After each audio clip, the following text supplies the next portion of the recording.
was around 3 in the morning in the dead of winter, somewhere deep in rural north-central Alberta. My friend and I were driving home from a high school party, stone sober, just two teens out late. The roads were empty, the sky pitch black, and the only light came from our headlights cutting through the snow-swept air. I was half zoning out as my friend talked, eyes flicking lazily between the road and the trees. That's when I saw them. Two glowing eyes off to the right, greenish yellow and too high up, way too high up. At first I figured it was just an animal, maybe a deer or a moose, but the shape didn't make sense.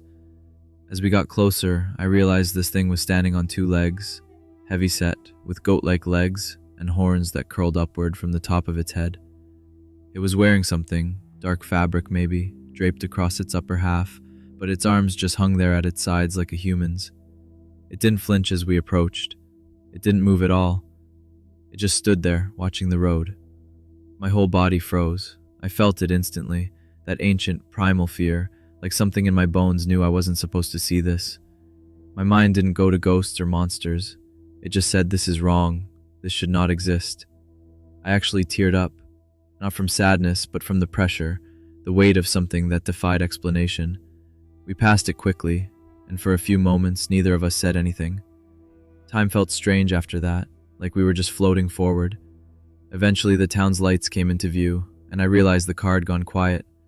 My friend had stopped mid-sentence. I looked over and apologized, half laughing, half crying, and said, I know this is crazy, but I thought I saw something back there. She turned to me and said, No, it's fine, I saw it too. Did it kind of look like a goat? We talked about it a few times after that, never with answers. We both come from hunting families. We know the wildlife in this area. This was no elk, no moose, and definitely not a bear. The stance was too human. The presence was too deliberate. Even our reaction was strange. No screaming, no slamming on brakes. Just silence and dread. It's been years now. I don't talk to that friend anymore, but I still think about that night. And when I do, I can't help but remember how she always called it the same thing I did. The goat thing. The second story comes from someone who was out for a late-night drive through central Illinois with their roommate, something they did often just to clear their heads and get lost for a while. I was out one night with my old roommate, just doing what we always did. Late-night drives, windows cracked, getting lost in the back roads of central Illinois. We didn't drink, didn't party much, just drove around talking about nothing, playing music, clearing our heads. It was pitch black that night. Not much moon, and those country roads don't have any lights. Just fields, trees, and whatever your headlights catch. At one point, we'd turned the music off and were just talking. She was in the middle of a sentence when she stopped, dead quiet, and her face changed. Her eyes went wide, and her grip tightened on the steering wheel. I looked up from my phone to ask what was wrong, and that's when I saw it too. On the left side of the road, there was a man standing there, just standing, facing into the fields, not moving, not even swaying, just staring into the darkness. We passed him in seconds, but then there was another, same thing, same side of the road, standing like a statue, looking into the distance. And then a third, but this one was facing the road. Our headlights lit up his face just enough to see the expression, totally blank, like he wasn't even there. Not angry, not sad, just empty. My blood turned ice cold. I couldn't explain why, but my gut told me something was wrong. They weren't doing anything, just standing, but it felt staged, like they had been placed there. I finally whispered, "What the fuck was that?" And my roommate said, "I don't know, but let's go home."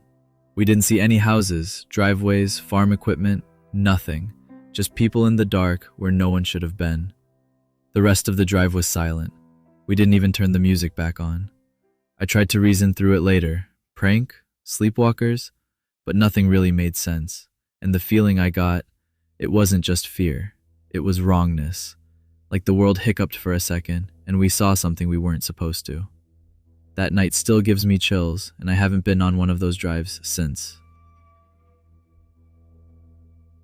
The third story takes us to upstate New York, late summer of 2020. The world's still in lockdown, the highways mostly empty, and the air thick with that kind of late-night stillness that only happens on back roads with nothing but trees and time stretching out ahead. A couple, Connor and his wife, had just wrapped up a weekend in their old college town. the place where they'd lived while he finished his PhD.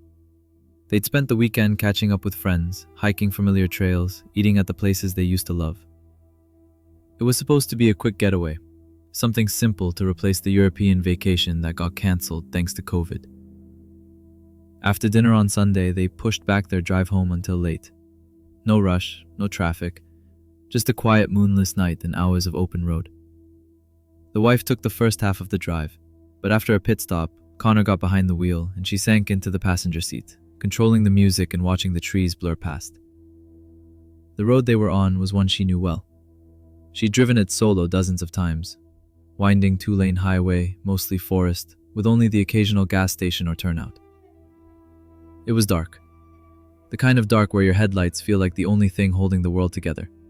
And it was quiet. The music drifted low. They weren't talking much anymore. That's when she noticed the first deer, dead on the side of the road.